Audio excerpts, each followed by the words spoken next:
آزاد کشمیر کی سیاسی صورتحال پر بات کرتے ہیں جی، کیونکہ آج ایک بڑی اہم ڈیولپمنٹ ہوئی ہے۔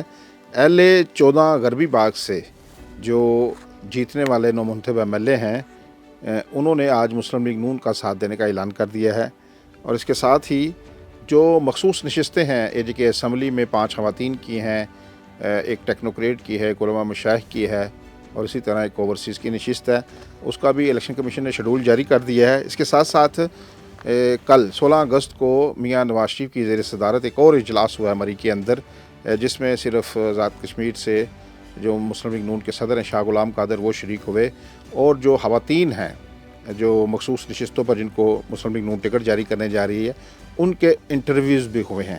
لیکن سب سے پہلے ہم بات کریں گے جو ساجد عباسی ہیں، جنہوں نے آج مسلم لیگ نون کا ساتھ دینے کا اعلان کیا۔ آج بڑی ایک بھرپور اسلام آباد کے اندر ایک پریس کانفرنس ہوئی ہے، جس میں رانا ثناء اللہ صاحب اور امیر مقام جو وزیر امور کشمیر ہیں شاہ غلام قادر جو صدر ہیں مسلم لیگ نون کے وہ بھی شریک تھے۔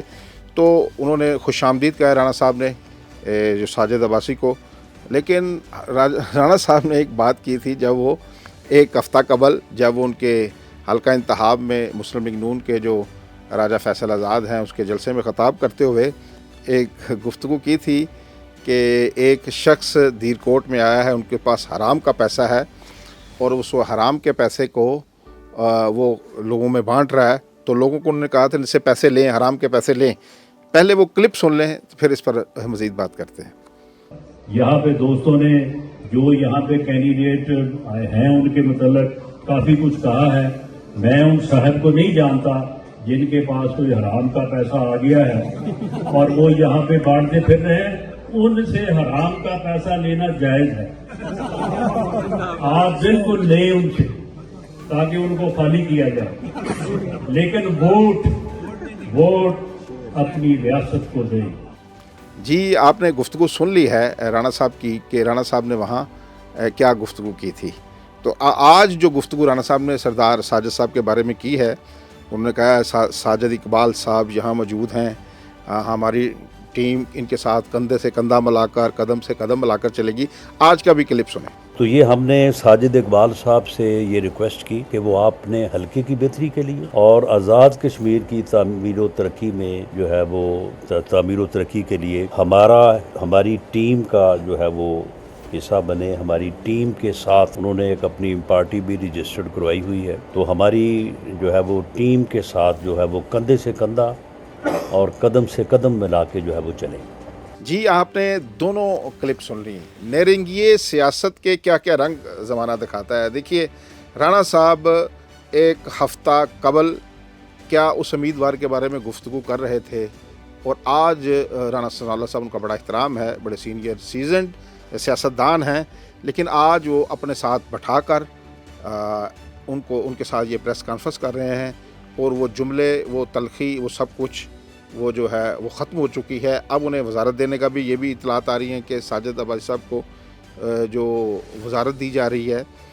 تو اس پر اب کیا کہیں؟ مسلم لیگ نون کو یہ جو سردار ساجد عباسی ہیں، ایک نشست ہے، پہلے ہی سادہ اکثریت حاصل ہو چکی ہے مسلم لیگ نون کو، اگر وہ ان کی حمایت نہ بھی لیتے، کیونکہ جس طرح کی انہوں نے تلخ گفتگو کر دی تھی، بہت بڑا الزام ہے نا کہ ایک شخص کے پاس حرام کا پیسہ ہے، اسے حرام کے پیسہ اسے لیں تاکہ اس شخص کو خالی کیا جا سکے۔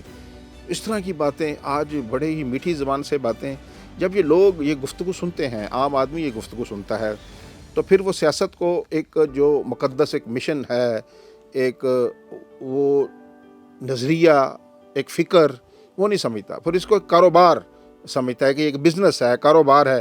کل وہ آپ کے امیدوار کے مد مقابل تھا تو آپ اس پر دشنام کر رہے تھے، اس پر الزام تراشی کر رہے تھے، تو آج جو ہے وہ آپ کا حصہ بن گیا ہے، تو آج آپ نے اپنی زبان کتنی میٹھی زبان سے ان کا استقبال کر رہے ہیں۔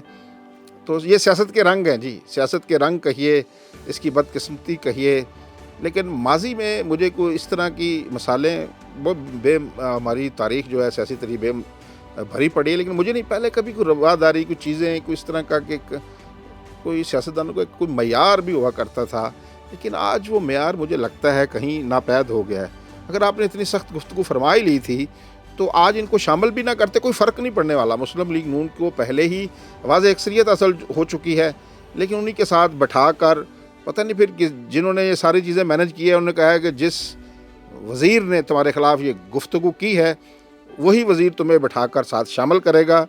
اللہ جانے پھر کون بشر ہے. لیکن یہ آج جو ویڈیو کلپ ہم نے گفتگو سنی اور ہفتہ قبل سنی تھی اس سے بڑی مایوسی کی جھلک ہمارے سامنے.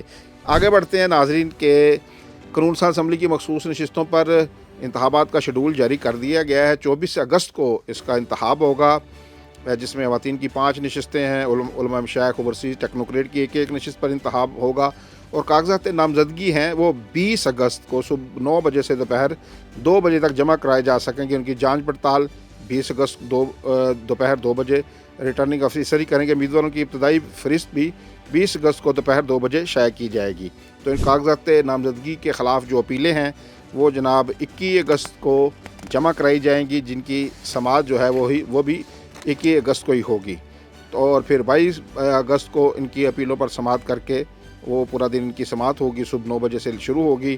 پھر اگلے دن جناب 22 اگست کو 1 سے 4 بجے کے درمیان اس کا فیصلہ کر دیا جائے گا. اور 23 اگست کو تاریخ مقرر کی گئی ہے. کوئی اگر امیدوار اپنے کاغذات نامزدگی واپس لینا چاہتا ہے تو وہ واپس لے لے.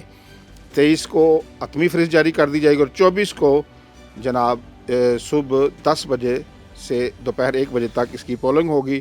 اور جناب یہ جو نئے لوگ ہیں ان کو ووٹ ڈالیں گے. یہ جو مخصوص نشستوں پر منتخب ہوں گے جو 9 منتخب لوگ ہیں اس وقت 38 کے قریب لوگ منتخب ہو کر آ چکے ہیں وہ ان کو ووٹ ڈالیں گے اور منتخب کریں گے. زیادہ امکان یہی ہے کہ اس میں سے جو ایک نشست ایک ٹیکنوکریٹ علماء مشائخ کی اور ایک اوورسیز کی یہ تینوں تقریباً مسلم لیگ نون کے حصے میں آئیں گی. اور خواتین کی 5 میں سے دیکھتے ہیں کہ 3 نون کے حصے میں شاید اگر اچھی ورکنگ کرے پاکستان پیپلز پارٹی 2 بھی لے سکتی ہے لیکن ابھی تک 1 ہے ان کی 4 اور ابھی 7 حلقوں کا انتخاب بھی رہتا ہے. اس پر بھی آئینی قانونی جو ماہرین ہیں وہ ایک مختلف رائے رکھتے ہیں. کل جب مری میں میاں نواز شریف کی زیر صدارت اجلاس کے دوران ایک بار پھر یہ پہلی بار ہوا ہے پہلے کبھی بھی ہم نے نہیں دیکھا کہ خواتین کے میاں صاحب نے خود بیٹھ کر انٹرویوز کیے ہوں اور دوبارہ اجلاس ہوا جس میں مریم بی بھی موجود تھی رانا ثناء اللہ صاحب بھی موجود تھے اور وہاں بڑی تفصیل کے ساتھ ایک خاتون کو بلایا گیا ان کا انٹرویو کیا. شاہ غلام قادر بھی وہاں موجود تھے جو صدر ہیں مسلم لیگ نون AJK کے. تو وہاں یہ سارا دن عمل انٹرویوز کا جاری رہا اور بڑی پذیرائی جو ہمیں دیکھنے میں نظر آ رہی ہے وہ شاہ غلام قادر کو صرف بلایا گیا ہے. میاں صاحب نے دوسرے دن بھی جن خواتین نے انٹرویوز دیے ہیں اور سب کے انٹرویوز وہاں ہوئے بڑی تفصیل کے ساتھ اور مریم بی کے ساتھ آخر میں فوٹو سیشن بھی ہوا. تو وزارت عظمیٰ کے لیے آج بھی بڑی بحث جاری ہے کہ کون ہوگا وزیر اعظم.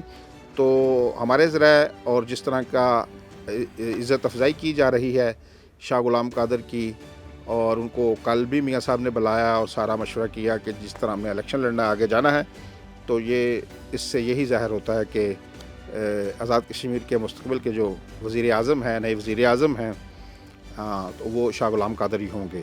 تو مزید اپڈیٹس آپ کے ساتھ شیئر کرتے رہیں گے. کل آپ سے دوبارہ ملاقات ہوگی. آج کے لیے اتنا ہی. اپنا بہت زیادہ خیال رکھیے گا. اللہ نگہبان.